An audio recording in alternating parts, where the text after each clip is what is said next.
Bonsoir à toutes et à tous. Merci de nous rejoindre pour cette édition spéciale. Une édition spéciale consacrée à un sujet aussi complexe qu'essentiel, la relocalisation des populations menacées par les risques naturels. Vous le savez, la Guadeloupe est un territoire insulaire magnifique, mais fragile. Entre érosion du littoral, montée des eaux, glissement de terrain, inondations et j'en passe. Certaines zones deviennent aujourd'hui inhabitées et aussi, on va dire, pour d'autres, intenables. Le littoral guadeloupéen concentre de nombreux enjeux politiques, économiques, mais aussi des enjeux sociaux, environnementaux, mais il est aussi un espace de forte tension et division où se trouvent des intérêts multiples, parfois contradictoires. Aujourd'hui, la situation exige un regard clair. Les risques naturels, l'érosion côtière, la pression urbaine et les effets du changement climatique s'accélèrent. Relocaliser n'est pas une idée abstraite. C'est une réponse urgente à ces menaces bien réelles. D'ici 2050, des milliers de familles devront changer de lieu de vie, non par choix, mais par nécessité. La question n'est plus de savoir si nous devons nous adapter, mais comment nous le ferons, avec quels moyens et surtout avec quelles méthodes. Ce ne sont pas des dossiers techniques, ce sont des décisions de société. Alors, comment organiser cette relocalisation? Qui en a la responsabilité? Dans quel cadre législatif et foncier? Ce soir, nous chercherons à comprendre, à anticiper, à construire. Pour en parler, 4 invités, des invités qui ont chacun un rôle à jouer dans cette organisation territoriale face aux risques. Alors, nous avons tout d'abord Camille Pélage, qui est vice-président de la région Guadeloupe, président du CA de l'Agence des 50 pas. Nous avons aussi à ses côtés Ronnie Saint-Charles, directeur de l'Agence des 50 pas géométriques. David Nébor, lui, est le maire de la commune de Petit-Bourg et vous comprendrez d'ici quelques instants pourquoi nous avons David Nébor sur ce plateau. Et je précise bien qu'il est le maire de la commune de Petit-Bourg. Nous avons aussi M.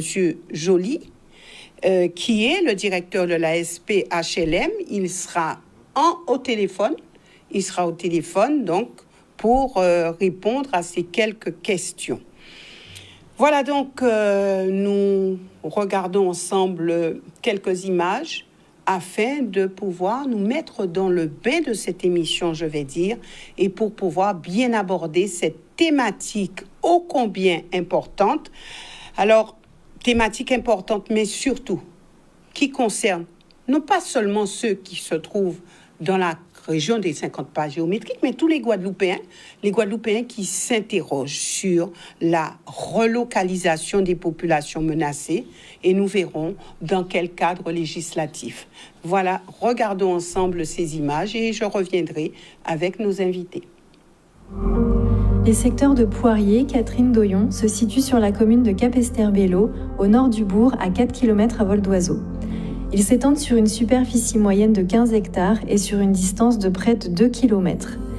Ils sont principalement situés sur le domaine public maritime de l'État, sur la bande des 50 pas géométriques urbanisées définie par arrêté préfectoral. Ils relèvent ainsi essentiellement de la compétence de l'Agence des 50 pas géométriques. En 1950, cette frange littorale était encore préservée. Les développements urbains linéaires étaient encore timides et l'urbanisation se développait à plus de 20 mètres de la tête de la falaise et les abords des hauteurs étaient encore végétalisés. C'est dès la construction de la route nationale 1, au début des années 1970, que le quartier s'est densifié et s'est développé de façon spontanée de part et d'autre de la rue de Sainte-Catherine. Même s'il s'agit avant tout d'un quartier résidentiel, le secteur a vu la construction d'une entreprise de matériaux de construction, de la centrale du groupement des bananiers au nord du secteur et de l'école dite de Caranguaise. Le quartier bénéficie aujourd'hui d'une position stratégique en matière de déplacement, puisque la rue Sainte-Catherine est utilisée en tant que voie de délestage par rapport à la RN1 lors des heures de pointe et d'embouteillage. Le développement spontané des constructions, sans réflexion d'aménagement préalable, fait qu'aujourd'hui le quartier présente des caractéristiques d'insalubrité, à savoir mauvais état des constructions, absence de gestion des eaux pluviales et des eaux usées et une forte exposition aux risques naturels. Il est plus de 70 ans qu'il a resté là, en fait, là. Et maman tenait l'âge de 12 ans, là, il est resté là. Et ça va faire un paquet d'années, quand même. La population là est diminuée. Les gens qui sont restés là à présent, c'est nous. C'est maman, moi, il a 96 ans, avec des voisins là encore, mais pas ni grosses affaires qui sont restés là encore, quoi. Il n'y a pas dit que c'est Lambert qui a mangé là. Ce n'est pas Lambert qui a mangé là. Tout partout, là où la pluie a tombé, il y a des déboulements. C'est là qu'a parti avec l'eau à la pile là. En gros, c'est ça qui arrive nous, déboulement qui fait nous dans cette situation là. Mais là même, aux gens entrant en bas falaise là, ça a toujours même bitin. C'est l'eau qui a tombé, la pluie qui a tombé, avec l'eau là qui a parti là. Il y a certaines personnes qui ont construit. Certes, ils ont construit. L'État le savait puisqu'ils ont eu l'EDF, ils ont eu l'eau. Mais le problème qu'il y a eu, il n'y a pas eu un accompagnement pour leur permettre leur eau pluviale de ne pas tomber sous la falaise derrière, de chez eux, et de tomber dans un canal ou un caniveau ou autre chose, pour permettre à cette eau-là d'aller dans un cheminement normal. Ce qui s'est fait, il y a eu des effritements, il y a eu des fragilisations du sol. C'est vrai aussi qu'il y a eu 50 ans, c'est passé, c'est loin. Et je dis que avant, je pouvais, de ce côté-là, passer derrière la maison de ma tante, Madame Marthe Fézori-Grina, qui est décédée depuis X temps. Maintenant, je ne peux plus passer derrière cette maison-là puisqu'il n'y a plus de terre. Voilà donc, tout au long de cette émission, vous aurez des réponses puisque vous avez bien compris qu'il y a des difficultés, il y a des problèmes concernant les personnes qui habitent en bord de mer. Et effectivement, ça devient de mal en pis. Et certaines personnes ont dû déjà être relogées, ont dû quitter leur habitation. Alors, la première étape au niveau de cette émission, ça sera de poser les bases. Donc, que prévoit la loi, quels sont ces outils disponibles, et puis qu'est-ce qui manque encore pour agir efficacement. Alors, avec Camille Pélage, quelques questions pour débuter, puisqu'on parle bien de textes qui encadrent. Alors, c'est une population qui ne veut pas forcément être délogée, ça on le sait, mais il va bien falloir trancher et prendre des décisions et assez rapidement. Alors, quels sont les textes qui encadrent la relocalisation en Guadeloupe aujourd'hui? Bonsoir Madame Bassé, bonsoir à la population guadeloupéenne, bonsoir Monsieur le maire, David, bonsoir Ronnie. Je pense que, avant de répondre à votre question, il y a des choses justes qui ont été dites dans ce reportage par la population. Et c'est pour ça qu'il faut prendre le temps d'écouter les gens. On me parle de textes, mais avant des textes, il y a des gens. Il y a une population qui habite un littoral, qui habite la Guadeloupe, et qui effectivement est sur un territoire qui est une vraie richesse. Le littoral de la Guadeloupe, il faut le dire, avant de parler de risque, dire que c'est vraiment la richesse de la Guadeloupe, c'est son littoral. Nous sommes d'ailleurs le premier département en termes de linéaires littoraux en France. C'est 620 km de littoral que nous pouvons avoir, ce qui est une richesse. Maintenant, oui, il y a des difficultés. Mais j'aimerais aussi, puisqu'il faut repositionner les choses et recadrer les choses, dire que la Guadeloupe tout entière est un territoire de risque volcanique, oui, cyclonique, sismique. En fait, je pense que les deux risques que nous n'avons pas, c'est peut-être la grêle et les avalanches. Je le dis, pas pour faire juste une tournure et pour évacuer la question, c'est justement la question. Comment habiter un territoire à risque? C'est ça la vraie question. Et c'est pour ça que les solutions qui sont toutes faites, ou les lois qui sont toutes faites et qui nous viennent de l'Hexagone, sont difficilement applicables. Parce que vous avez une réalité sociétale, vous avez une population qui est habituée et qui est habitué au risque.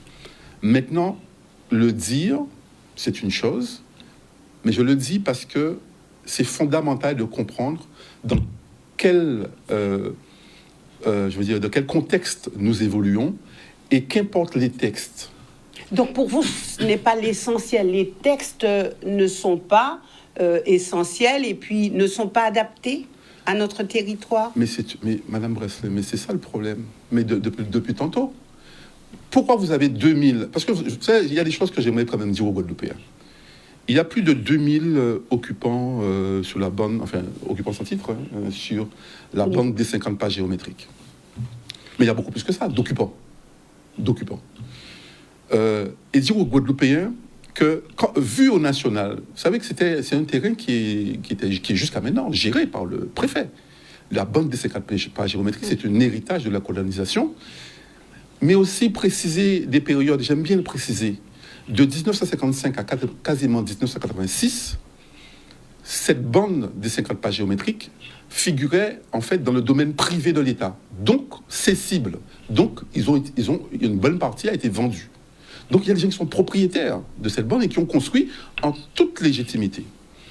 Ensuite, vous avez, après 86, la loi littorale qui vient un peu régulariser, poser la question du domaine public de l'État et fait que de ce domaine, un domaine incessible et imprescriptible. Mais avec la création aussi des agences, je rappelle que l'agence, justement, nous sommes là pour régulariser en fait la situation de gens qui occupent sans titre et donc ni droit. Ouais.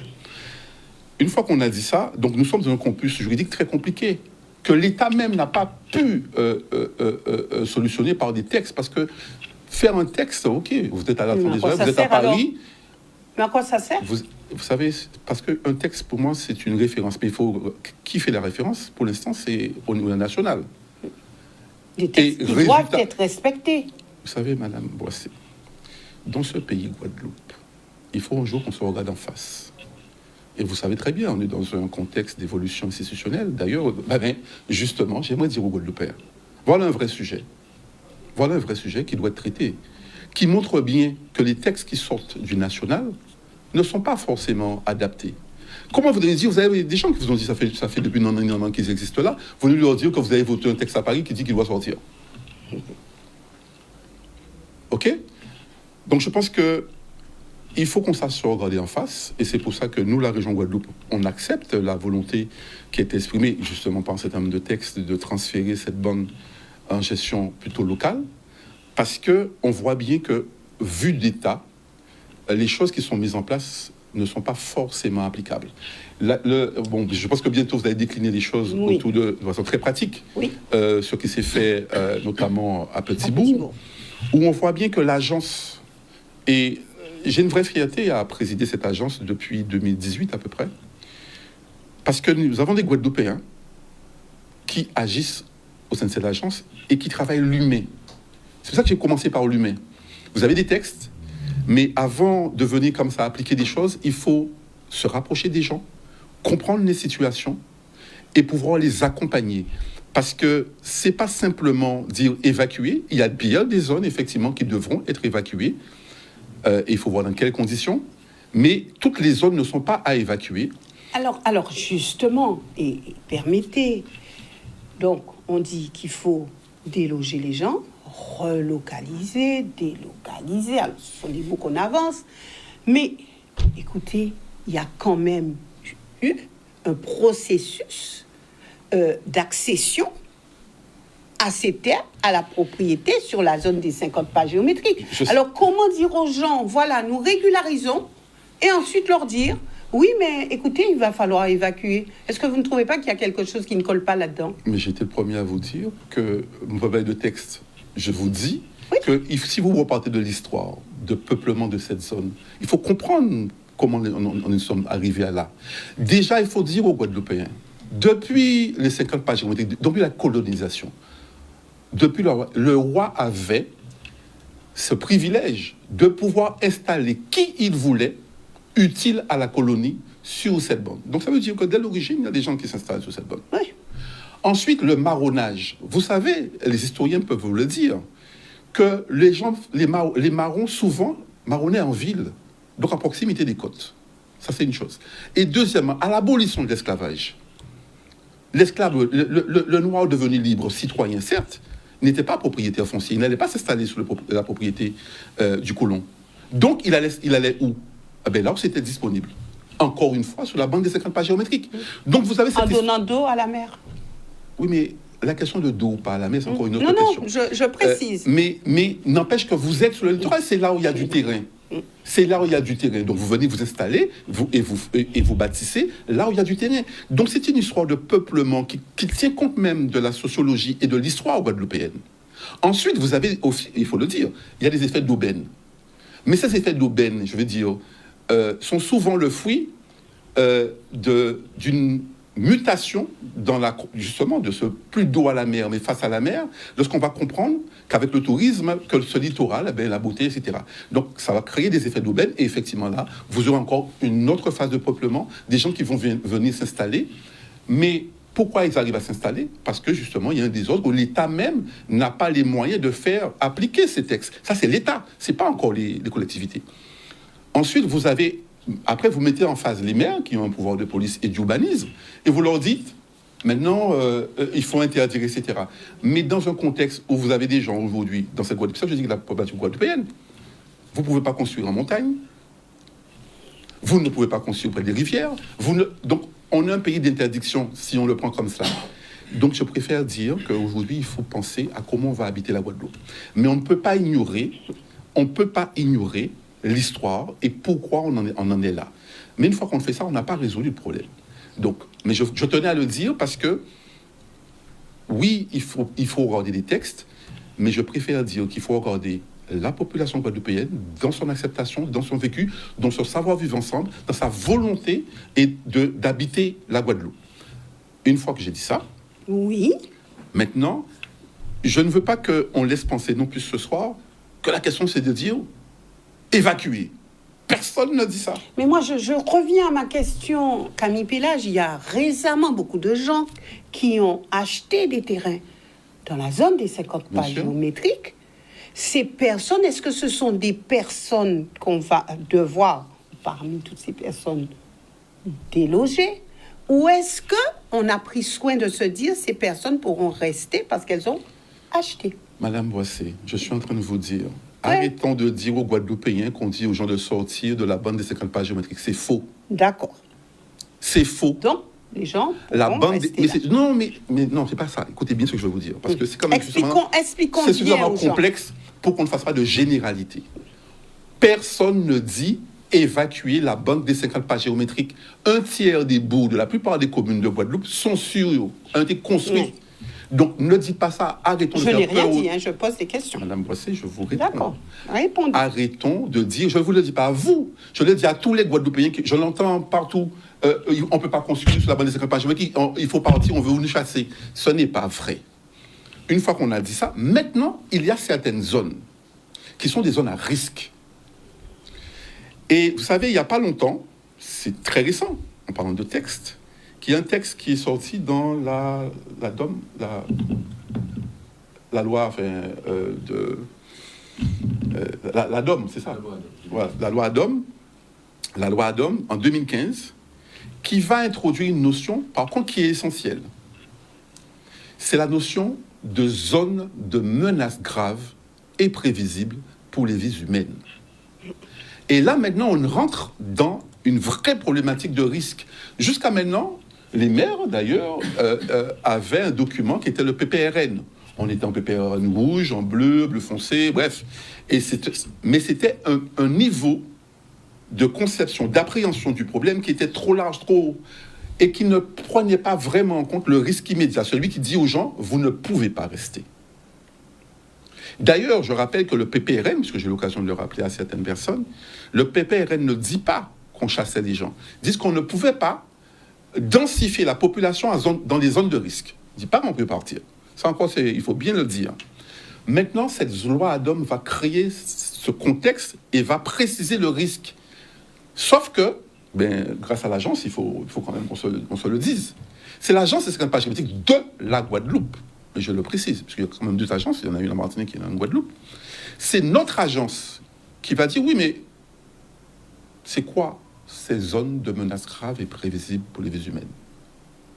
C'est nous qui avons levé le lièvre et qui avons fait que, avant toute volonté de transfert, qu'il fallait préciser. Donc, on a travaillé, nous avons travaillé avec les services de l'ADIAL, nous avons travaillé avec les services de l'État, pour caractériser ce risque-là. Aujourd'hui, et depuis une année, ça fait 2 ans, depuis 2 ans, nous savons, les scientifiques ont travaillé, et nous savons à la parcelle, à la construction, même au-delà de la parcelle, à la construction près, quelles sont les constructions, quels sont les bâtis qui sont en zone de menace grave et prévisible dans la bande des 50 pas géométriques. Ce travail, et je préfère le dire, à mon sens, devrait être fait au-delà de la bande des 50 pas géométriques, sur toutes les zones à risque, notamment à côté des rivières, etc. Parce qu'il faut pouvoir dire aux gens qui sont dans des bâtis, parce que ça dépend de plein de critères, que vous, par contre, que vous le vouliez ou non, et ça, c'est pas la volonté de l'homme, ça, compte tenu de ce que nous savons aujourd'hui, que votre bâti est concerné par un risque majeur et imminent. Alors, ok. Je pense qu'il faudrait peut-être qu'on puisse revenir et remettre les choses à leur place. Le rôle de l'État dans tout cela, le rôle des 50 pas géométriques, le rôle des maires. Parce que aujourd'hui, les personnes qui ont eu à régulariser leur situation ont eu affaire aux 50 pas géométriques, ont eu affaire à la DDE maritime, payent à l'État. Oui, mais tout ça, c'est l'État. Et puis, attendent quelques années avant d'avoir leur acte de propriété qui est donné par l'État. Donc, les gens qui nous écoutent et qui sont intéressés par cette émission se disent, oui, à vous entendre, les 50 pas géométriques ont un rôle important, et je dis primordial dans cette affaire. L'agence? Oui. Mais, l'agence des 50 pas géométriques, mais dans tout cela, qui fait quoi? Qui dit quoi? Et qui a le dernier mot? Mais le dernier mot, c'est le propriétaire, c'est l'État. C'est l'État. C'est l'État. Ouais. D'accord. Donc c'est le préfet qui signe. Votre question est essentielle, madame Boissier, merci de la poser.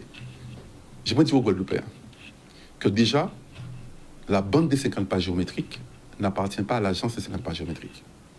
Et que l'agence des 50 pas géométriques n'est que l'un des acteurs. Et monsieur Saint-Charles, qui est à côté de moi, on se le disait ce matin, il avait recensé près d'une vingtaine d'autorités qui agissent sur les 50 pas géométriques.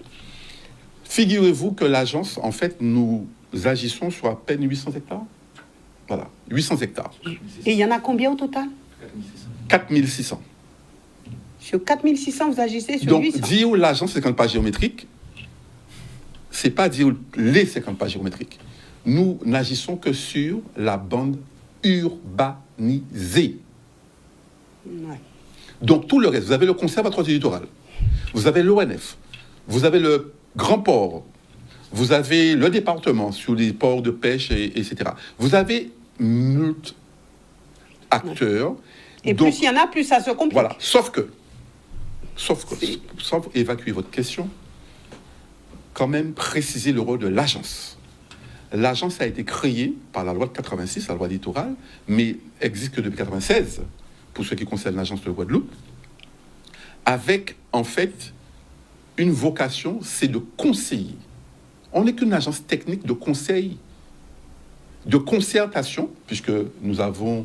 je suis président du conseil d'administration, et je suis président parce que j'ai été en fait désigné par un arrêté pris par le président de la République et qui me permet simplement de faire de la concertation. Donc l'agence, dans l'ordre du conseil d'administration, il y a donc les représentants des services de l'État, des élus de la Guadeloupe, donc des maires. Il y a aussi quelques personnalités qualifiées, universitaires, CAUE, etc. Et nous faisons quoi? Nous regardons les dossiers et nous faisons des propositions de régularisation. Propositions. C'est que des propositions. Parce que l'autorité qui va signer l'arrêté, qui a le droit de céder ou de ne pas céder, c'est le préfet. Donc l'État. Donc, nous, par contre, nous donnons un avis circonstancié, appuyé bien sûr sur les textes, puisque vous parlez des textes, et bien sûr sur une approche, puisque tout n'est pas régissable par un texte. Il y a des fois, c'est pas noir, c'est pas blanc, et c'est un peu gris. Il faut trouver des solutions. Et d'ailleurs, il y a une instance de co-construction, de co-réflexion avec l'État, on appelle ça la comice, qui nous permet, sur des cas bien singuliers, de faire une sorte de, pas loi, mais de prendre des principes d'action qui vont guider donc les propositions que nous allons faire au préfet, dossier par dossier, cas par cas, je dis aux Guadeloupéens. Ne pensons pas qu'on puisse dire, parce que j'ai permis à Madame Boissé de construire là, que je peux permettre à David Nebo de construire à côté. Ce n'est pas comme ça. C'est vraiment du cas par cas. Parce que... Est-ce que c'est moun à moun? Mais vous savez, cette espèce de partenariat évite ça, justement. Puisqu'il y a des... Et d'ailleurs, ce matin, je le disais, lors du Big Baudelaire, il faut qu'on arrive à travailler ensemble et à mettre tout le monde autour d'une table. L'agence a cette chance. Nous mettons tout le monde autour de la table, chacun donne son point de vue, et ensuite nous prenons pas une décision, mais nous prenons une délibération, conseil, pour le préfet, qui lui, après... Il vous suit en général? Oui, parce que nous, en général, les propositions que nous faisons sont vraiment impartiales, et nous tenons vraiment compte de l'humain, mais des textes, et de ce qui est possible. Donc, et c'est ça qui est l'intérêt de l'agence, c'est que, certes, je n'ai pas l'autorité de dire je vais vous donner un tel ou un tel. Le maire n'est qu'un acteur parmi tous les acteurs. C'est un point de vue parmi tous les points de vue.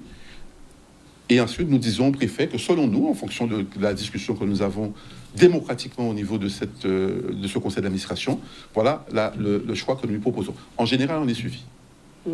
Rony Saint-Charles, alors, c'est vrai que...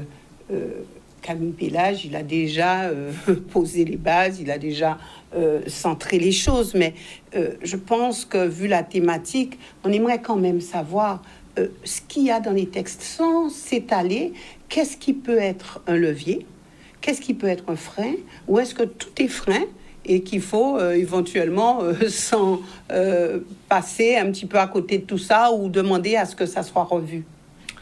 Bonsoir Madame Boissé, bonsoir à l'ensemble téléspectateurs qui nous regardent.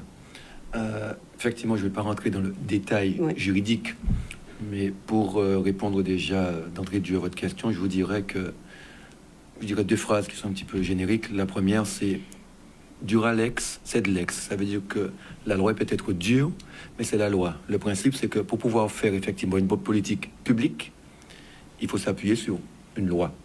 Et donc, dans ce cadre-là, pour rentrer effectivement dans le vif du sujet, l'agence, l'État et l'administration, tous les acteurs publics, ils ne peuvent réaliser des politiques publiques que sur la base effectivement de lois ou de règlements, ce qu'on appelle donc, comme vous disiez, des textes. Et dans ce cadre-là, pour ce qui nous concerne particulièrement, sur les 50 plages géométriques, mais d'une manière générale, dès qu'on parle de risque naturel majeur en France, il faut savoir que déjà, tout ce qu'on peut penser comme étant un risque n'est pas un risque naturel majeur au regard de la loi. Donc, précisément, je vais vous donner des exemples. Les sargasses ne sont pas un risque naturel majeur au regard de la loi. Un tsunami, a priori... Pardon? À l'heure actuelle. Oui. Et on s'interroge là-dessus, d'ailleurs. Et il faut continuer à s'interroger. C'est justement l'intérêt de ce type d'émission. Les tsunamis ne sont pas encore forcément des risques naturels majeurs au regard de la loi. Ce qui peut être considéré comme un risque naturel majeur, je crois que de mémoire, c'est 5 types de risques. Les mouvements de terrain, les avalanches, les affaissements, les cavités souterraines et les submersions marines ou inondations. Donc, quand on y revient sur la Guadeloupe, Martinique, restons aux Antilles, et qu'on parle de risques naturels majeurs, c'est-à-dire qu'ils sont effectivement en mesure de mettre en danger des vies humaines, c'est la submersion marine, l'inondation, le mouvement de terrain. Le tsunami n'est pas dedans encore, malheureusement. C'est-à-dire que dans le code de l'environnement, il y a un certain nombre de risques qui sont considérés comme des risques naturels majeurs et d'autres ne le sont pas encore. Et il faut donc déterminer, et c'est tout le travail que les services de l'État en particulier ont fait, c'est qu'ils ont déterminé sur la bande des 50 pas déjà le nombre de bâtis, le nombre de zones et donc de bâtis qui sont concernés par des risques naturels majeurs. Et à date, donc nous sommes effectivement le 5 juin 2025, il y a 375, un peu moins de 400 bâtis qui ont été identifiés et localisés comme exposés à des risques naturels majeurs. Et comme disait le président tout à l'heure, ça signifie que ce sont ces bâtis-là qui vont devoir faire l'objet d'une politique de relogement. Donc 400 bâtis. Un peu moins de 400 bâtis, mais les autres bâtis et là effectivement je pense que c'est un sujet ou un point qu'il faut effectivement poser sur la table de manière définitive, les autres bâtis seront effectivement maintenus s'ils sont effectivement dans un cadre totalement légal, à savoir s'ils sont sur des terrains qui appartiennent effectivement à l'occupant, parce que l'État à un moment a vendu effectivement le terrain.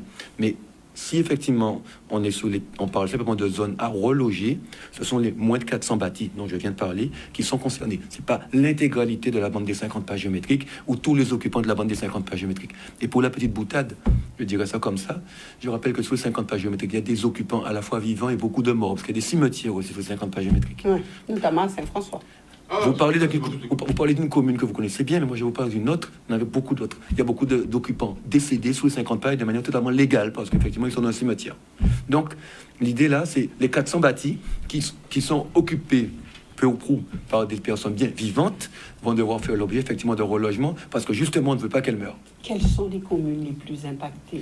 Alors, je n'ai pas effectivement la cartographie en tête, mais je vais vous donner une idée assez pour les téléspectateurs. Sur les 375 bâtis, on va dire qu'à peu près 50%, je ne veux pas faire peur, mais c'est la réalité, 50% sont situés dans le sud Basse-Terre. 50%. 50% dans le sud. 50% dans le sud Basse-Terre. Ah ouais. Voilà. On aurait pu penser sur la zone de Saint-François. Pourquoi tenez-vous à Saint-François? Il n'y a pas que ça. On aurait pu penser par là. Non, mais si je peux me permettre, parce que vous savez pourquoi? Parce que, et Ronnie a raison de préciser ce qui est caractérisé comme risque majeur. Parce que figurez-vous que le retrait du trait de côte n'est pas un risque majeur. Oui.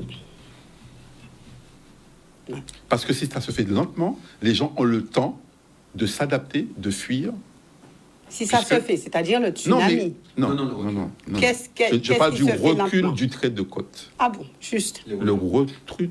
Et je parlais même le risque prévisible, c'est-à-dire que la houle cyclonique. Vous savez quand vient un cyclone? Oui. Ça ne fait pas que vous devez vous quittez votre maison. Vous quittez votre maison le temps du cyclone.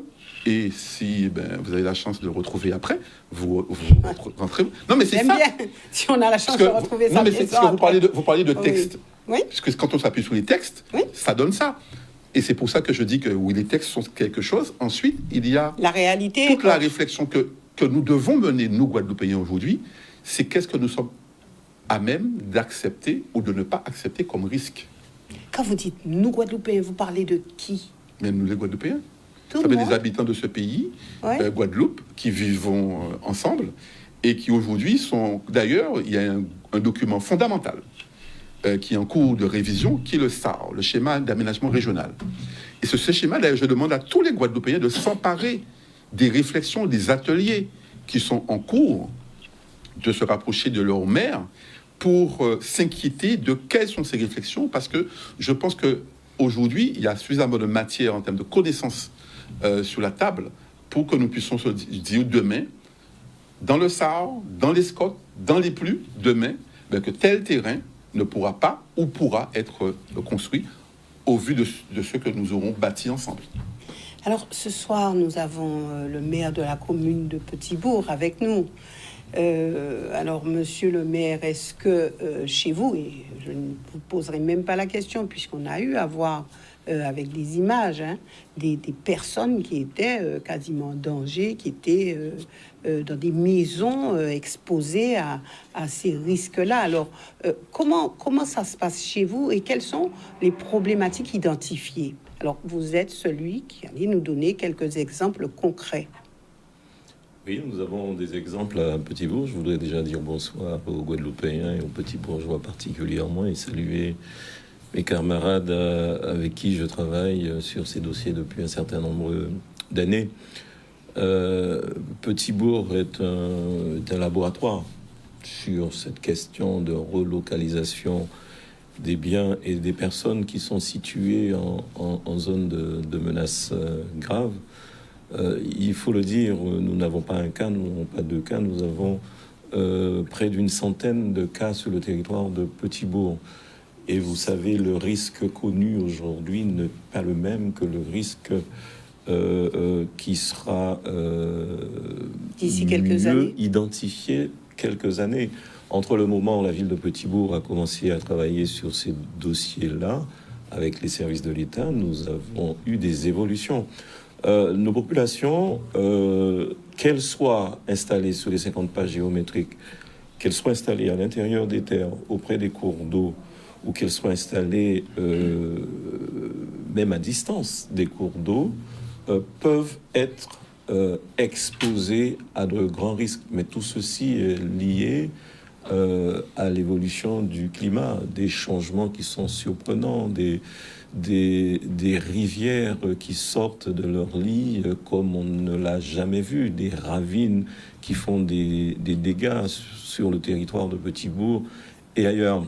Donc en réalité, on a un territoire qui est fragile, c'est un beau territoire, le poumon vert de la Guadeloupe, mais qui aussi présente ses fragilités, à la fois à l'intérieur des terres et singulièrement sur cette partie du littoral où nous avons près d'une centaine de familles qui sont ou qui étaient, pour certains qui ont été relocalisés, qui étaient en situation de danger pour le vie. Sur les 100, combien ont été relocalisés? Pour le moment, nous avons pu reloger une quarantaine de personnes.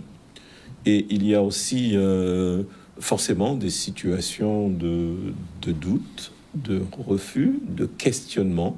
Donc il nous faut poursuivre le dialogue, poursuivre la pédagogie pour convaincre tout un chacun d'accepter le principe du déplacement de leur habitation. Qu'est-ce qui revient souvent? Qu'est-ce qui occasionne ces craintes, ces refus d'être délogés? En général, qu'est-ce qui revient? Parce qu'en réalité, il ne s'agit pas uniquement de murs, de toitures, de béton ou de tôle. Il s'agit d'humains, il s'agit d'histoire, de la construction d'une vie, d'enfants qui sont nés, de mariages qui ont eu lieu. L'on vous disait tout à l'heure ce sont des populations qui sont arrivées à partir des années 50. À Petit-Bourg, vous avez des familles qui ont quitté l'intérieur des terres dès lors qu'il y a eu fermeture des distilleries et qui sont allées sur le littoral parce qu'il y avait encore de l'activité. Il y avait d'autres distilleries, notamment du côté de Rougeole ou encore qui étaient des travailleurs qui procédaient à la plantation, à la coupe des cannes pour l'usine de Darboussier. Donc, ils ont trouvé de la terre là où il y en avait. C'était le domaine privé de l'État, donc sur les 50 pages géométriques de Rougeole, de Bovis, Pointe-à-Bacchus et du Bourg. Aujourd'hui, plus de 50 ans après, 70 ans après, ce sont des zones qui sont menacées par l'érosion, menacées par l'écoulement aussi des eaux pluviales, menacées par les pluies fortes.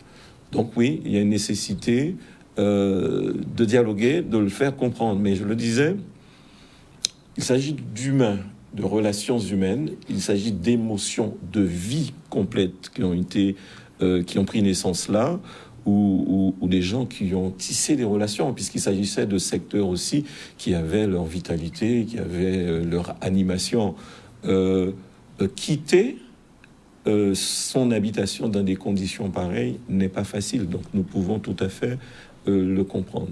Pour autant, nous avons un devoir de mettre en sécurité nos concitoyens. Oui, vous voulez rajouter quelque chose, Camille Pélage? Non, mais je pense que ce que M. Nebor vient de dire est parfaitement exact. Et c'est ce que je vous disais. Avant de parler de texte, parlons d'humain, parlons d'histoire de vie. C'est un déracinement auquel on pense. Donc, il ne faut pas venir comme ça et dire que le texte dit que vous devez sortir. Oui, le texte est une référence.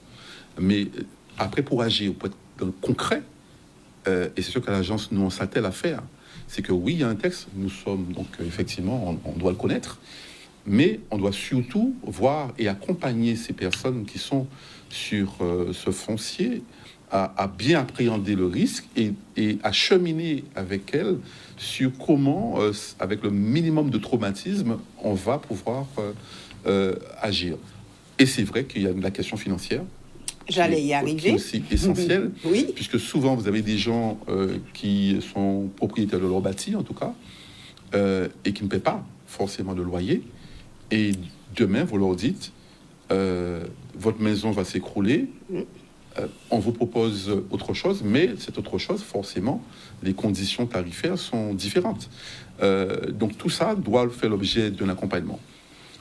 Vous disiez quelque chose, et je voulais revenir dessus, parce qu'il y a une subtilité. Par contre, ça m'est personnel. Je défends cette idée qui n'est pas forcément partagée, notamment par l'État. Vous savez, aujourd'hui, quand on prend les textes, quand vous êtes occupant sans titre, ben, vous n'avez pas forcément droit à la loi Barnier. Donc, votre indemnité, ce à quoi vous pourrez prétendre pour votre bâti, elle est à sa portion congrue. Donc, ça aussi, on interroge les législateurs. On parle bien de l'humain. Hein. Je parle de l'humain, mais derrière l'humain aussi, il y a, quand vous savez, beaucoup de gens ont conçu leur maison comme ils pouvaient, hein, petite économie, ça, et ces bâtis aujourd'hui, ils ont une valeur. Et quand vous leur dites, bon ben, on vous donne 10 000 euros, 20 000 euros, et vous devez partir. Pour être logé où?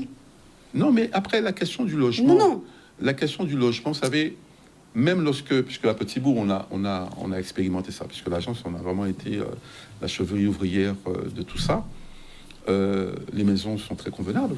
D'ailleurs, on essaie de loger pas très loin, hein, donc pour qu'il n'y ait pas trop de déracinement. Les logements dans sont des maisons individuelles. Et madame, il faut justement... Non, mais toutes ces questions... Mais ce sont de vraies questions. Je suis d'accord. Parce que quelqu'un qui a construit sa maison, et c'est une maison individuelle, ou en bord de mer d'ailleurs, ou pas, mais en tout cas, a construit sa maison, et vous lui dites, oui, mais allez mais c'est pas dans un appartement, vous savez, quelque part, je veux bien croire que ça fait très mal. Mais nous le savons, c'est pour ça que je vous dis qu'il faut d'abord parler de l'humain. Mais madame, il faut aussi des principes de réalité. Vous savez quelqu'un, ces personnes, on sait que dans 10 ans, dans 20 ans, la maison qu'ils ont construite n'existera plus. Non, mais c'est ça, il faut juste le considérer. Oui, j'entends. Juste le considérer. Maintenant, après, et c'est pour ça que nous essayons, et nous poussons en tout cas dans l'agence, en termes de conseils, à faire en sorte que les gens soient le mieux indemnisés que possible. Et le mieux logés que possible. Mais le mieux logé, après, vous avez des contraintes propres à la Guadeloupe, qui est un territoire fini. Vous êtes entre la montagne et la mer. Monsieur le maire disait à juste titre que quand vous êtes à côté d'une rivière, vous êtes aussi quelquefois en zone à risque. Quand vous êtes en crête de montagne, vous êtes aussi en zone à risque. D'ailleurs, vous voyez ce qui s'est passé à Lié, les gens, ça s'est effondré. Donc, en fait, la réalité, c'est quoi? Le foncier disponible à la construction est de moins en moins important. Parce qu'il va falloir qu'on se nourrisse aussi. On ne peut pas construire des maisons sur toutes les parcelles agricoles. D'ailleurs, il y a dans tous les documents et dans tous les textes des lois et des textes qui protègent le terrain agricole. Parce que sinon, on va finir par avoir que des maisons et pas de terrain agricole. Donc, à un moment, ce sont des choix. Et je vais encore dans ça. Donc, on ne peut pas s'engager aujourd'hui, et je pense qu'à un moment, il faut qu'on se le dise, à ce que toutes les personnes concernées retrouvent une maison individuelle. Dans la mesure du possible... Ça ne sera pas possible, de toute façon. Dans la mesure du possible, on peut l'envisager. Souvent, d'ailleurs, on peut proposer des parcelles pour que les gens puissent se reconstruire, mais il faut avoir un peu plus de moyens. Mais il se trouve que c'est la double peine, souvent. Vous avez des gens qui n'ont pas de gros revenus, et qui devront être relocalisés. Mais honnêtement, ce qui est proposé aujourd'hui, c'est vraiment des logements très satisfaisants. Mais la réticence Des appartements, réelle... on va dire. Oui, non, mais la réticence réelle, vous savez, c'est quoi? Mm. Et le maire l'a dit, c'est le déracinement. C'est que, au début de tout ça, c'est qu'ils vous disent, je perds mon histoire. Vous savez, quand vous perdez vos racines, les gens ont perdu leur repère. Donc, vous n'avez plus les mêmes voisins, il faut reconstruire, il faut tout reconstruire. Le drame n'est pas trop... Vous savez, on a très peu, je sais pas, Monsieur Saint-Charles est un peu plus en prise avec les populations que sur ce sujet-là que moi, puisqu'il a vraiment été au contact sur les zones. Mais moi, en tout cas, ce qui me remonte, ce n'est pas tant le logement, oui, c'est une chose, mais c'est vraiment... Ce qui me remonte à moi, c'est le coût et puis le logement lui-même. Non, mais vous savez... Mais pas je pense que... Oui, je pense pas que... C'est clair. Pas que. Si vous me permettez, peut-être d'apporter un ou deux éléments chiffrés, et à partir de là, peut-être donner quelques explications, et ça me permettra peut-être effectivement à Dominique Joly de compléter, parce que c'est un point important. Quand on parle de relogement, quand on parle de relocalisation, à la base, c'est vrai que on demande à quelqu'un ou à une famille de sortir d'un point A et d'aller à un point, soit B, soit C, soit D, qu'on aura défini et qu'ils vont devoir s'approprier. Donc forcément, c'est quelque chose de compliqué, de difficile, voire même effectivement de très difficile. Et pour revenir, je le disais, on ne peut faire ça que dans un cadre, pour l'instant, législatif. Ça ne se fait pas comme ça, de manière brutale, manu militari. L'idée est de dire que en France, vous avez ce qui s'appelle le Fonds de prévention des risques naturels majeurs, le FPRNM. Et dans ce cas, qui s'appelle le Fonds Barnier, pour sa petite nom, son petit nom parce qu'il a été parce qu'il a été créé effectivement par l'ancien Premier ministre, mais il y a de ça effectivement plus de 30 ans. Bien. Ce fonds, il a effectivement désormais la possibilité de faire deux choses qui sont importantes. La première, c'est de pouvoir effectivement indemniser des personnes qui sont réellement propriétaires et qui sont exposés à un risque naturel majeur. Je pense qu'il faut un moment sortir de la Guadeloupe, parce que nous sommes effectivement en Guadeloupe, donc nous avons tendance à penser Guadeloupe, ce qui est une bonne chose, mais il faut être honnête, il n'y a pas que la Guadeloupe.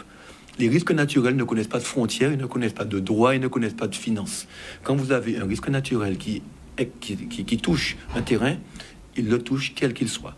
Allons un petit peu en France continentale, vous avez la Faute-sur-Mer, en 2010, Xintia, des maisons effectivement qui sont quasiment rasées. Ce fonds Barnier, de son petit nom, a permis d'exproprier ces personnes pour qu'elles puissent, avec cet argent d'expropriation, cette indemnité d'expropriation, aller se reloger par leurs propres moyens. Donc, ce montant, c'est le montant de la valeur effectivement du bien. Mais ces personnes avaient un avantage que la majorité des occupants des 50 pas n'ont pas. Et c'est ça qu'il faut entendre. Elles avaient le sacro-saint titre de propriété. Sur les 50 pas, vous avez des occupants, vous n'avez pas des propriétaires, toujours. Il y a aussi des propriétaires, mais la majorité sont des occupants sans titre. Et donc, ce fonds ne permet pas d'exproprier, puisqu'on exproprie un propriétaire. Donc, ce que ce fonds permet, c'est qu'il va donner effectivement une indemnité, mais qui va être plafonnée à 40 000 €. Et donc, pour vous donner une idée, vous pouvez avoir des expropriations qui peuvent aller à 240 000 €, voire beaucoup plus, compte tenu de la valeur de la maison et du terrain. Et en face, des personnes qui, dans le cadre des 50 pas, mais il n'y a pas que les 50 pas, il faut aussi sortir de cet anathème.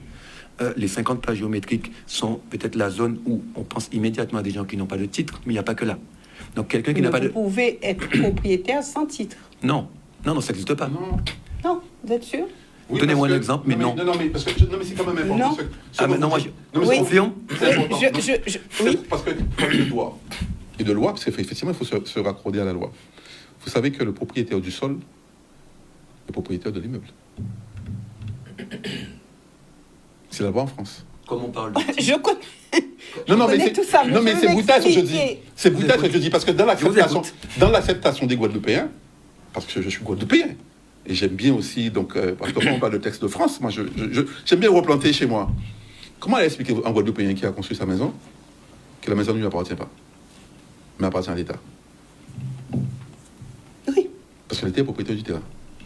Oui. Alors. Oui. Voilà. Alors, je vous dis pourquoi je dis propriétaire sans titre, puisque il y a bon nombre de personnes qui ont payé leur terrain et qui, 2 ans après, n'ont pas de titre de propriété. Alors, C'est si différent. entre-temps, Ça, c'est différent. si entre-temps, il y a eu un problème, oui, vous riez, mais je c'est vais pour vous ça que je répondre. dis propriétaire sans titre. Puisque Alors- vous avez payé votre terrain, mais vous n'avez pas de titre de propriété. Alors, si vous me permettez, Madame Boissé, je vous dirais que non, ce ne sont pas des propriétaires sans titre. Ce sont des propriétaires en attente de titre. de C'est titre. pas pareil. C'est pas pareil. Et ça peut prendre 3 ans, 4 ans, 5 ans. Ah, là, Madame Boisset, je veux bien vous croire, mais que ce soit clair. S'ils sont propriétaires, c'est qu'ils ont signé un document, en principe devant un notaire, donc ils ont quand même quelque chose d'officiel, et ils sont en attente Devant du un document notaire. qui formalise. En préfecture. Non, mais- Alors, il faut effectivement peut-être. Je vais peut-être faire un petit Non, point. non, mais oui. oui. Non, mais on entend ça. Je vais, Oui. C'est de vraies Oui. questions. De vraies questions. Pardon, je vais faire un point de droit, si vous me permettez. Pour devenir propriétaire, il faut un titre. Et en Oui. France, il y a 2 sortes de titres. Il n'y en a pas 36. Il y a le titre qu'on appelle en la forme de l'acte authentique, donc quand on va devant son notaire. Effectivement, c'est un acte authentique. Et il y a le titre en la forme administrative, donc qui provient effectivement d'un acteur, d'un propriétaire public, l'État, la commune, elle peut, ou un autre propriétaire, la région, le département. Ils peuvent vendre du foncier qui leur appartient à des privés dans le cadre effectivement d'un acte en la forme administrative. Donc, dans le cas que vous indiquez, si effectivement quelqu'un, alors soit il est passé devant un notaire, soit il est passé devant effectivement le représentant du propriétaire public, il a signé quelque chose, il a soit une promesse de vente ou un paiement, et donc il attend le titre en la forme authentique, soit effectivement il a une délibération et il a rempli les conditions, et donc il attend le titre. C'est un propriétaire qui est en attente de titre. Moi, quand je vous disais non, quelqu'un qui n'a pas de titre et qui n'a rien signé, qu'on soit clair. C'est-à-dire Mais que j'ai bien compris, mais je Et dis donc- on peut être propriétaire alors, sans je voulais avoir de effectivement- titre quand même. Non, et pour terminer Oui. peut-être sur le propos que j'avais avant effectivement cette petite incise, le sujet c'est de dire que lorsque effectivement quelqu'un est occupant sans titre, c'est-à-dire qu'il n'a pas de titre, et qu'il va effectivement devoir être relogé, le fonds Barnier va considérer que comme il n'a pas ce titre, et on revient au texte, c'est écrit comme ça. Ça veut dire qu'on ne peut pas, en l'état, je pense que le maire de Petit-Bourg, effectivement, le confirmera, Dominique Joly aussi, on ne peut malheureusement pas aller au-delà parce que le texte est ainsi fait. On ne peut pas aller au-delà de 40 000 euros d'indemnisation. Et ça veut dire, donc, là on rentre dans le vif du sujet, je pense, c'est qu'il faut quand même reloger ces gens. On ne Oui. va pas dire que parce qu'on Oui. ne peut pas leur donner plus de 40 000 euros, on va leur donner 35 000 et leur dire, messieurs, dames, au revoir. Donc ça veut dire qu'il faut, c'est ce que nous on appelle à l'agence la puissance publique, donc tous les acteurs publics, au premier rang desquels les communes, mais aussi l'État, mais aussi donc l'agence, mais aussi effectivement les bailleurs sociaux et tant d'autres, interviennent et voient dans quelle mesure, par rapport justement à la réglementation qui s'applique à leur situation, à eux, à ces acteurs publics, à cette puissance publique, ils peuvent faire quelque chose au-delà mais qui reste dans le cadre légal, pour proposer effectivement à des personnes de devenir propriétaires. Sur Petit-Bourg, Donc l'accession à la propriété c'est possible. L'exemple est de Petit-Bourg le privilégiée montre. dans ces cas-là. On tâche de Non. le privilégier, oui. Oui, mais je veux dire, on tâche de le faire. Mais Ouais. c'est pas toujours possible. D'accord, ça, il faut avoir un langage clair Oui. Mais c'est pour très dire clair. aux gens que... Non, mais c'est ce que je dis pour dire aux gens, ne croyez pas que vous aurez systématiquement accès à la propriété. C'est clair. D'accord. Nous reviendrons avec le maire de Petit-Bourg tout à l'heure pour voir un petit peu comment ça s'est passé chez lui. Des gens ont été relogés, des gens doivent encore l'être. Et l'émission ce soir a pour objectif quand même de rassurer les gens et de leur dire que bon, il y a des solutions qui existent et l'humain avant tout. C'est ce que j'ai retenu de la bouche de chacun. Nous partons du côté du téléphone avec Dominique Joly, qui, lui, est donc au cœur de cela. Oui, c'est vrai, vous riez, mais c'est non, vrai c'est que vrai. c'est vraiment un acteur essentiel, puisque quand on parle de relogement, on parle bien sûr des bailleurs sociaux. Dominique Joly, Oui. bonsoir. Madame Boisset. Oui, alors vous avez suivi un petit peu ce qui a été dit par les uns et les autres ou pas? Oui, tout à fait. Donc, je vous souhaite à nouveau bonsoir. Bonsoir, monsieur le maire. Bonsoir, monsieur le président. Bonsoir, Ronnie. Et à toute la Guadeloupe aussi, que je salue ce soir. J'ai suivi effectivement débat est intéressant. Donc, pour me présenter, je suis Dominique Joly, donc je suis directeur général de la Société Pointoise d'HLM de la Guadeloupe, donc l'un des 5 bailleurs sociaux qui proposent des logements à la location en Guadeloupe, mais on a une particularité à la HLM, c'est de proposer des logements en accession à la propriété. Depuis déjà une douzaine d'années, nous avons développé cette activité de construction et de vente, donc de logements, à des Guadeloupéens donc, qui deviennent propriétaires. Sur l'opération de Petit-Bourg, en fait, on en est aujourd'hui à la deuxième opération sur laquelle nous avons travaillé et qui permettent de reloger dans la première 14 familles qui étaient dans les secteurs de Bovis et de Bel-Air à Petit-Bourg. Et la deuxième, c'est 9 maisons qui sont consacrées également au relogement de familles. Ce que je voulais souligner dans un premier temps, et la plupart des acteurs sont d'ailleurs autour du plateau, c'est que, vous l'avez beaucoup souligné, et je rejoins effectivement ce qui a été dit, c'est de l'humain. Avant même de parler des risques, avant même de parler de qui est logé à quel endroit et qu'est-ce qu'on va proposer comme relogement, il faut bien prendre en compte que ce sont des gens, des familles qui ont une vie sur un terrain, dans une maison, parfois depuis 2-3 générations. Et la vie évolue, le nombre de personnes dans la maison évolue. Et puis est arrivé effectivement ce risque qui est identifié et qui met en danger les familles qui habitent dans ces zones. Ce que l'on a fait à Petit-Bourg n'aurait pas été possible sans un partenariat étroit et une mobilisation vraiment de tous les acteurs. Au premier rang, le maire, M. Lebord, qui est avec nous, et donc le maire qui a été accompagné d'ailleurs d'une mission urbaine sociale, qui a eu cette mission justement d'aller au contact des familles et à la fois de prendre des renseignements pour estimer leurs besoins, mais aussi de lever toutes les craintes qui étaient liées à cette opération, d'expliquer. Ils ont passé beaucoup de temps et c'est essentiel dans tout ce débat. Il faut consacrer des moyens à aller au contact des familles, à les écouter, à connaître la composition, tout bêtement, combien de personnes habitent la maison, connaître leurs capacités financières, qu'est-ce qu'ils peuvent, quelles sont leurs ressources, qu'est-ce que ces ressources leur permettent. Et au-delà, donc, j'ai parlé de la mairie de Petit-Bourg, de la mission urbaine sociale, mais on a eu aussi la mobilisation des services de l'État. Et je ferai un petit distinguo entre les services de l'État local, qui ont bien compris la problématique, à mon sens, et les services de l'État au niveau national. L'agence des 50 pas est intervenue aussi, puisque la mise en sécurité, après que les familles aient déménagé, la mise en sécurité des lieux est encore effectuée par l'agence des 50 pas. Et nous sommes arrivés effectivement avec une proposition de relogement. Donc la première opération, les 14 familles que nous avons logées dans la première opération à Saint-Jean, c'était une opération qui était destinée à de l'accession classique. Et donc elle n'est pas vraiment le bon prototype, si je puis dire, de la méthode qu'il faut employer dans ces problématiques de relocalisation. Je m'explique. En fait, j'ai déjà beaucoup insisté, mais il faut vraiment connaître les besoins, les souhaits des familles.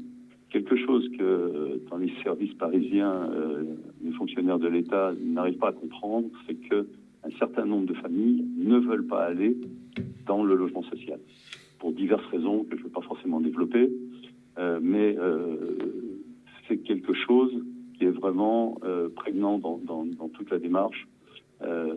S'il fallait simplement reloger les familles dans un logement social, vous pensez bien qu'on n'aurait pas de problème.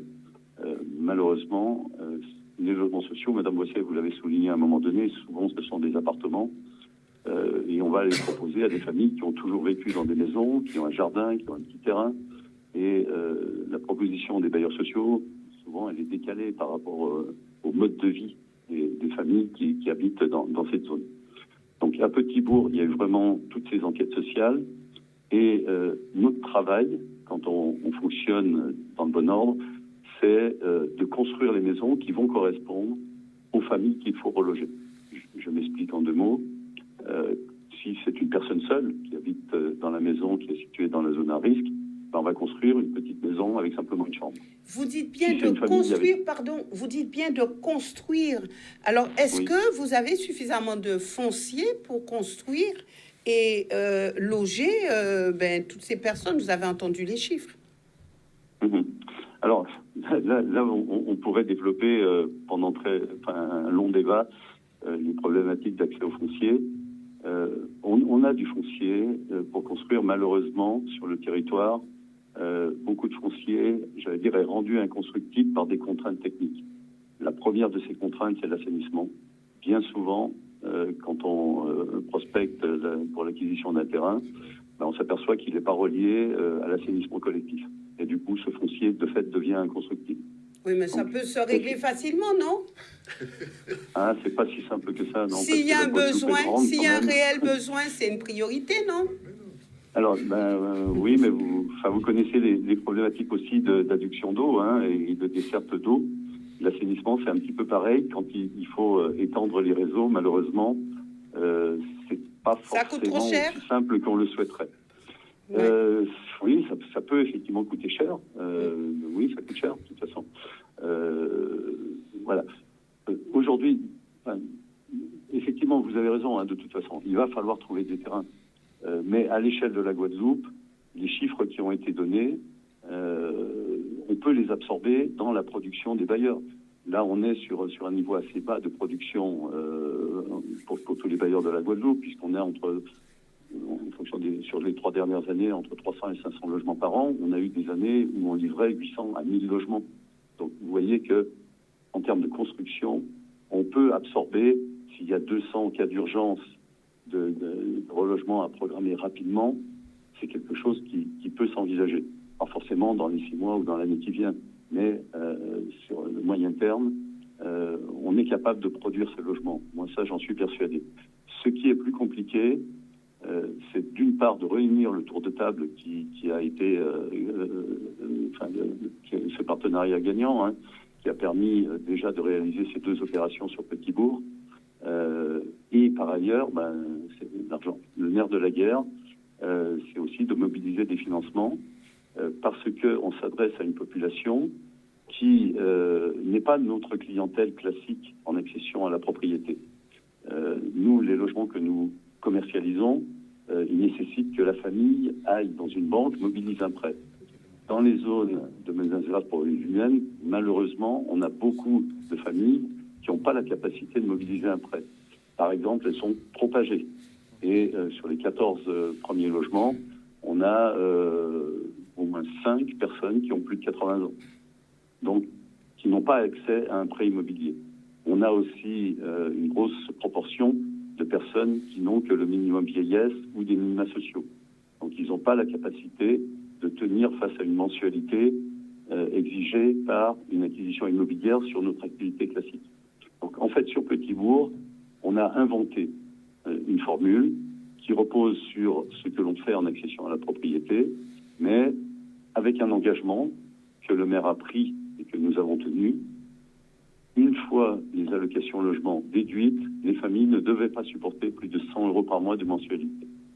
Et donc, sur les 2 premières opérations, on est dans ce cadre-là, qui intègre effectivement l'allocation logement et qui a permis, donc, et ce montage financier permet effectivement à des familles qui n'auraient pas la possibilité d'accéder ailleurs de devenir propriétaires.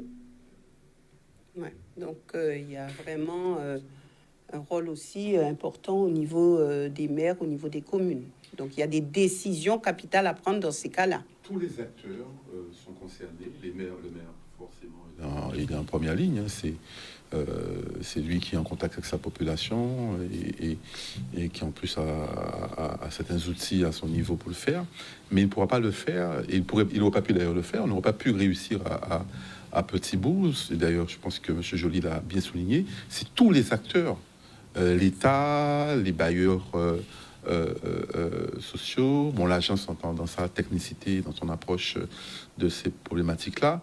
Donc il faut vraiment que toutes les maillons de la chaîne se mettent en mouvement et avec le même objectif. Et si le maire dit, moi je peux pas m'impliquer plus que ça, débrouillez-vous, qu'est-ce qui se passe? Vous avez un maire à côté, donc je pense que je le laisse vous répondre à cette question. Mais à titre personnel, je veux juste te dire une chose. Je pense que si, bon, je ne sais pas parce que M. Desbords est là, mais vous savez, les maires sont vraiment penchés vers leur population. Et il n'y a pas de maire qui se débarrasse de cette question. C'est une vraie question humaine. Mais je laisse M. Desbords y répondre. Alors, Petit-Bourg, c'est une opération pilote surtout l'autre maire. Le maire, la collectivité n'est pas propriétaire du sol. Cela dit, ce sont des concitoyens qui sont sur des espaces fragiles et qui sont effectivement en danger de mort. Nous avons assisté en 2008 à l'effondrement de 2 constructions à Petit-Bourg. Les années passent et ça se fragilise. Et puis les changements climatiques, ça s'accélère. Le maire a une obligation consiste, il garantit la sécurité de sa population et il doit mettre à l'abri tous ceux qui sont en danger. Au-delà de cela, nous sommes aussi des humains. Donc, quand nous connaissons le danger, nous sommes obligés de faire de la prévention. De la prévention, il vaut mieux courageusement gérer ce type de dossier plutôt que d'avoir des larmes plus tard. Donc c'est important de le réussir et nous le réussissons tous. C'est vrai qu'il est impossible de réaliser de telles opérations sans le volontarisme des maires de la Guadeloupe. À Petit-Bourg, nous sommes les premiers à nous être lancés dans cette démarche-là. Mais pour réussir cela, il a fallu vraiment un partenariat extrêmement étroit. Et l'État dans tout ça ? Avec l'État. Le partenariat, il est d'abord aussi avec l'État.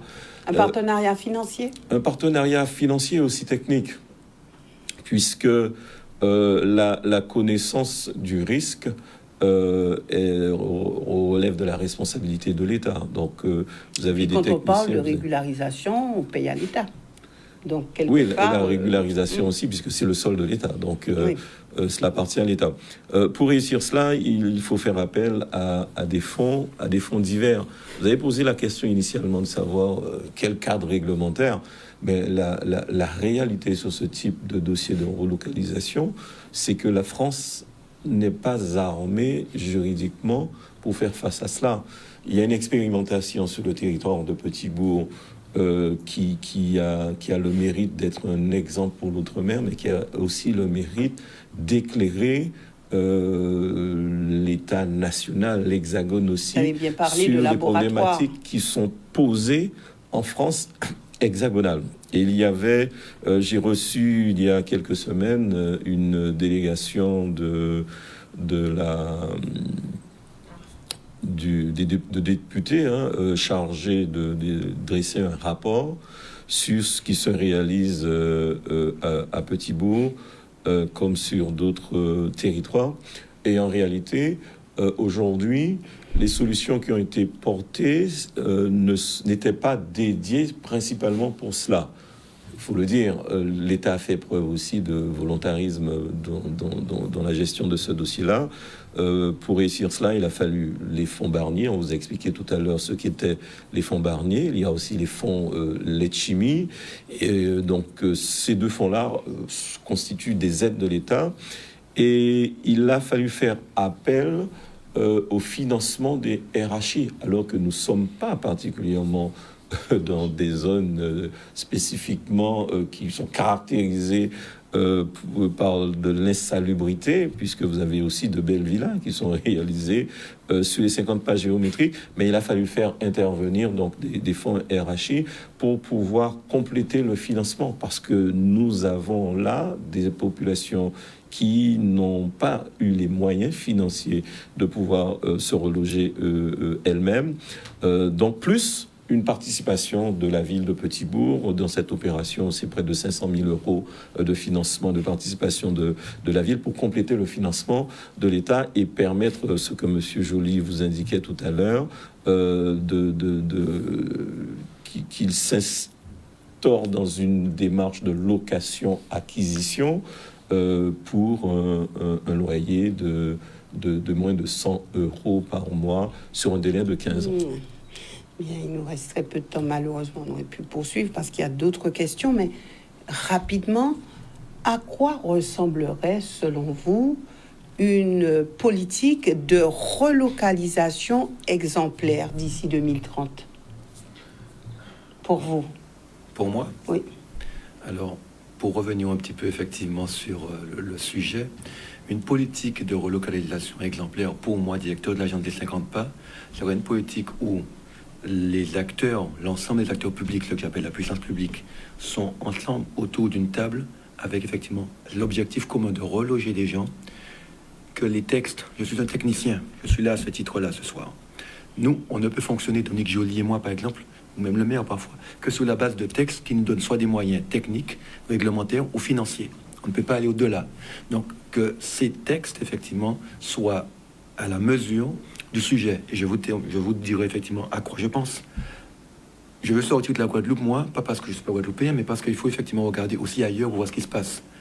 Vous avez Saint-Pierre-Miquelon, vous avez Miquelon, qui fait l'objet actuellement, donc moi je le regarde parce que ça nous concerne, qui fait l'objet d'une relocalisation. Tout le village de Miquelon, 600 personnes, devra être relocalisé à très brève échéance, parce que là où est le village actuellement, ça va être rasé, enfin recouvert par la mer.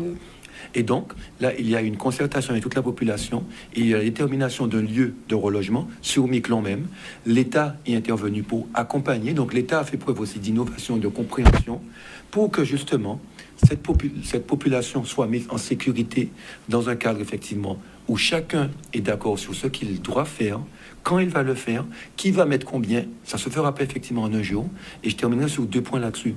Quand on parle de relocalisation, c'est pas simplement faire reloger une personne d'un point A à un point B, c'est aussi effectivement faire suivre les ouvrages ou les infrastructures. On parlait tout à l'heure d'assainissement, on parle aussi effectivement de réseau électrique. Quand on parle de relocalisation, c'est pas simplement le maire ou l'État, c'est aussi les concessionnaires ou l'électricité qui doivent aussi accompagner. C'est aussi effectivement le stock pétrolier qui doit accompagner. Donc c'est vraiment une politique d'ensemble. Et c'est pour ça que je vous réponds à votre question. Moi, une politique de relocalisation exemplaire, c'est une où l'ensemble des acteurs se mettent d'accord sur ce qu'il y a à faire, chacun fait sa part pour arriver effectivement à l'objectif que aucune vie ne soit perdue à l'occasion d'une survenance d'un risque. Voilà. Monsieur Joly, oui, vous êtes encore avec nous ? Bien sûr, oui. Oui, alors même question pour vous, Monsieur Joly. Oui. Alors, selon vous, à quoi ressemblerait une politique de relocalisation exemplaire d'ici à 2030 ? Alors, ça m'arrive rarement, mais moi, là, j'ai envie de dire à l'État qu'il faut prendre des textes. Peut-être une loi, mais on n'a pas énormément besoin de dispositions législatives. Ça relève plus du décret, voire même de la circulaire. C'est au ministère de l'Outre-mer que les choses se jouent. Et il faut mettre en place un produit logement qui soit adapté à ces situations. Avec des règles, qui est éligible, qui peut entrer dans ce dispositif, et surtout avec des moyens. Des moyens qui permettent l'accompagnement humain, on en a beaucoup parlé, mais aujourd'hui, c'est la ville de Petit-Bourg et l'État, pour une part, qui supportent la mission d'accompagnement social qui a été mise en place.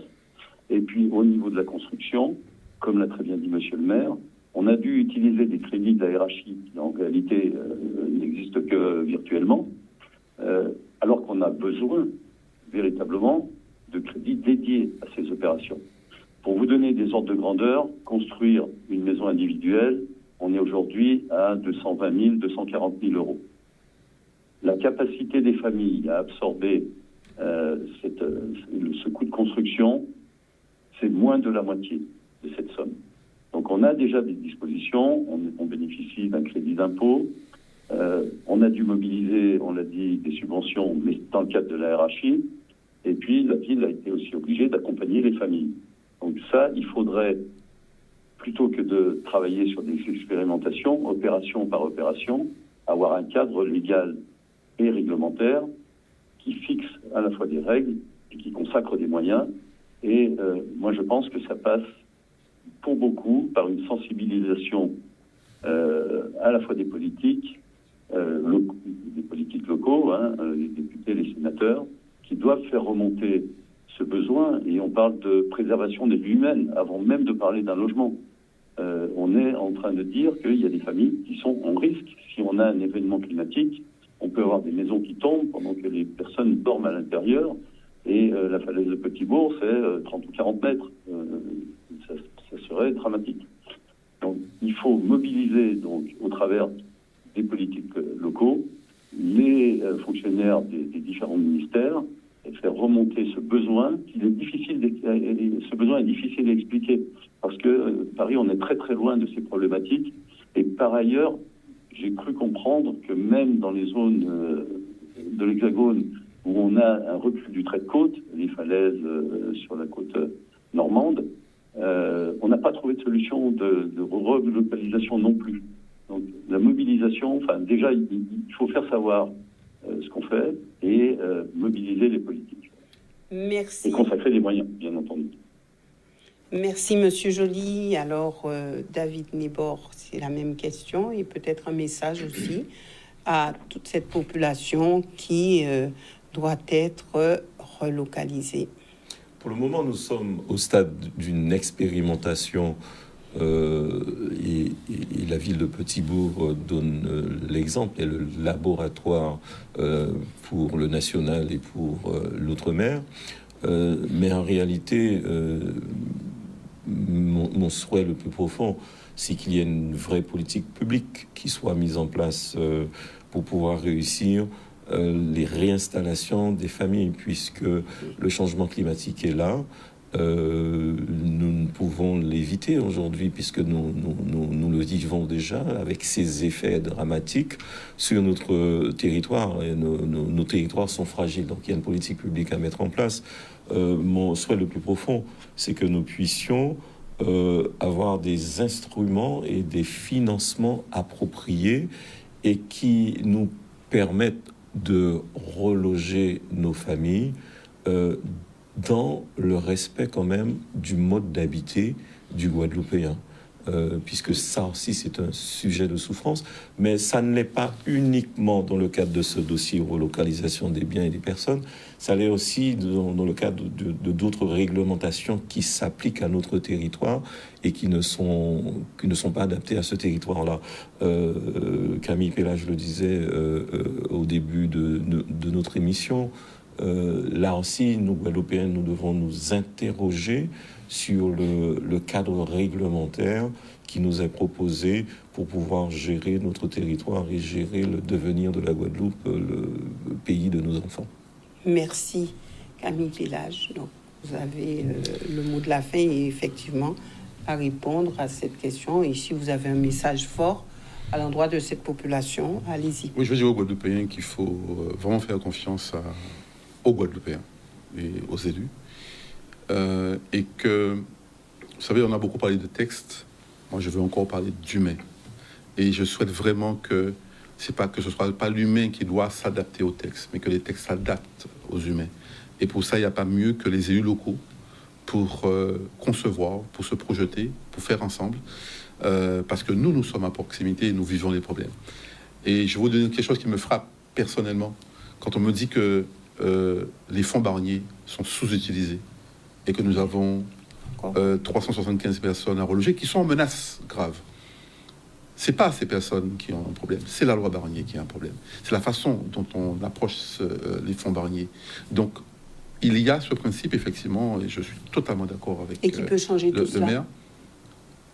Déjà, non, mais il faut qu'on en prenne conscience et que le Guadeloupéen, encore une fois, se fasse confiance.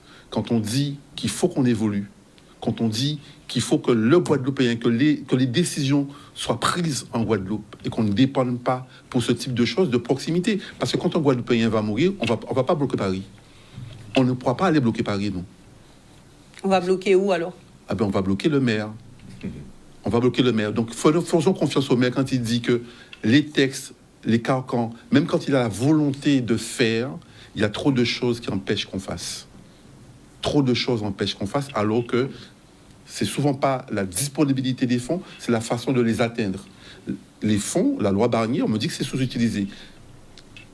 Permettons que nous puissions revoir les normes, que nous puissions revoir justement ces textes-là. Tout ça est dans le camp des élus, hein, de toute façon. Mais non, c'est pas une question des camps. Oui, les élus, quand même. je dis que les élus, ce sont des Guadeloupéens, et on l'oublie souvent.